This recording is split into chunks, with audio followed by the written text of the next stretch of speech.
Good morning to you, and welcome back to today's Jrpg weekly update. I am SuperDerek, and guys, we've got a bit of news to talk about today. But before we do that, I'm actually going to change things up a little bit by asking you the question of the week right now instead of at the end of the video. And my question for you today is actually, just when I say the word Jrpg, what is the first game that comes to mind? Just don't think too hard about it. Type it up below and submit it. That's it. That's the question. I'm just curious to find out what kind of games are going to show up here. Is it going to be one game a whole lot of times, random amount of games? I'm just really kind of curious. And I wanted to ask this right off the bat because pretty soon I'm going to be talking about all kinds of games. And when I do, that's probably going to sway what you would have otherwise typed because you'd have had something else on your mind at the time. So, and by the way, if you've already gotten to this point in the video and you haven't typed it up, you're already way overthinking it. Don't think too hard. Just put a one down below. And that's the question of the day. So let's go ahead and move on to the new games and ports that were announced this week. And I guess the big one here really is that Mass Effect Legendary Edition was finally announced. Mass Effect Legendary Edition is a HD port, or I guess a higher definition port of the original Mass Effect trilogy, coming to PlayStation 4, Xbox One, and PC in spring of 2021. And they also are saying that they're planning to have compatibility with the PlayStation 5 and the Xbox Series X and all of those enhanced functions. So yeah, it's been making the rounds on the rumor mill for quite some time. Even I've talked about it, but it has officially been put out there that is on the way. Also, Star Renegades. It's an awesome looking pixel art roguelike, or roguelite rather. It's a turn-based RPG with some gorgeous sprite-based artwork. It looks amazing. That's been announced for consoles here, coming on November 25th. It's already available on PC and apparently is doing pretty well.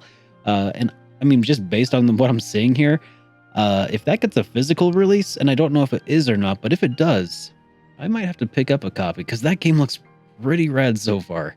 And then also Temtem, the early access Pokemon-ish kind of monster collecting RPG that originally launched. When was that? Like March of this year?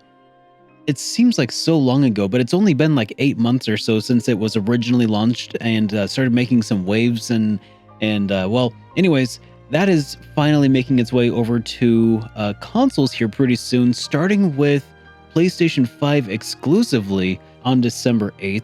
The standard edition is going to be about $40 when that comes out, and then the deluxe edition is going to be about $60. And then in other news, there was a new patch that Square Enix finally released for Final Fantasy IV. Yeah, just Final Fantasy IV, not Final Fantasy 14 or anything, just Final Fantasy IV on PC. Got a patch. Apparently it includes some bug fixes, a bunch of new language options, and then they completely overhauled the interface.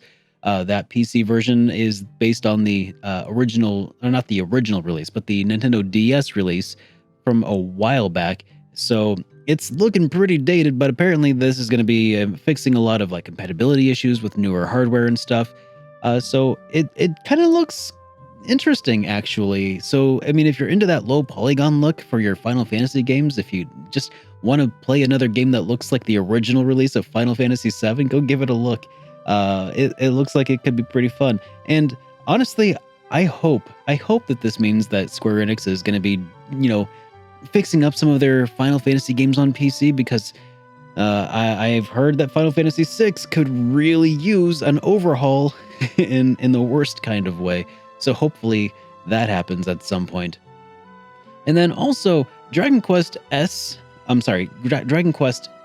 11S Definitive Edition Echoes of an Elusive Age for PlayStation 4 and Xbox One got a demo, and that is now available. It's about a 10-hour long demo, and it allows you to carry your saves over and everything.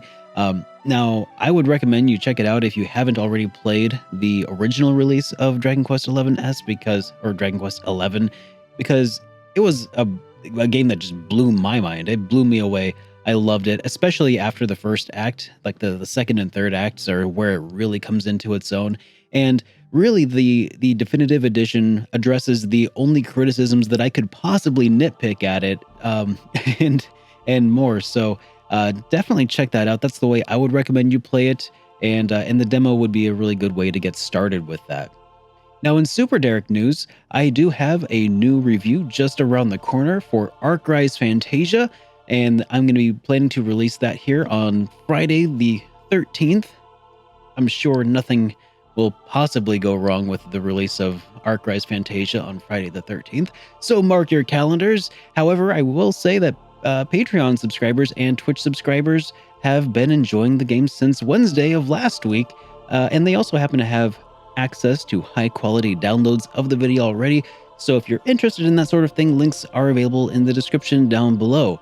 The next planned review will be covering Trails in the Sky the 3rd, but I've been playing Live Alive lately, or Live Alive, and actually haven't even started Trails in the Sky the 3rd yet, but we'll see what happens. I'm sure I've got a good time ahead of me. By the way, I do plan on starting Trails in the Sky the 3rd, I think either Wednesday or Friday this week on Twitch. I'll link to that also down below. Now that leaves us with today's JRPG Weekly Forecast, starting with Sakuna of Rice and Ruin coming out on November 10th.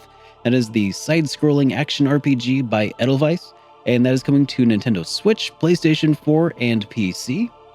Also on the 10th, we've got Yakuza Like a Dragon. That's the turn-based RPG set in the Yakuza universe, which is pretty...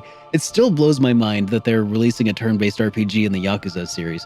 And it is coming to PlayStation 4, PC, and Xbox One, and Xbox Series X on the 10th. But there is a PlayStation 5 version launching in March. Also, we've got Warhammer Chaosbane Slayer Edition, which is coming to Xbox Series X on November 12th, and on the 10th, and then on November 12th, it's coming to PlayStation 5. Also on the 12th, we've got Demon's Souls, the remake of the game that launched the Souls-like genre. That is coming exclusively to PlayStation 5 on the 12th. And then on the 13th, we've got the long-awaited Kingdom Hearts Melody of Memory, that rhythm-based Kingdom Hearts game that nobody asked for. But I don't know, maybe it'll be interesting. We'll see. It's coming to Switch, PlayStation 4, and Xbox One. And that about does it for today. It was a short episode. There hasn't been a whole lot going on, really, but I just wanted to keep you guys on the low. So, thanks for hanging out with me. I am SuperDerek, and this has all been news to me. Have a great week, everybody.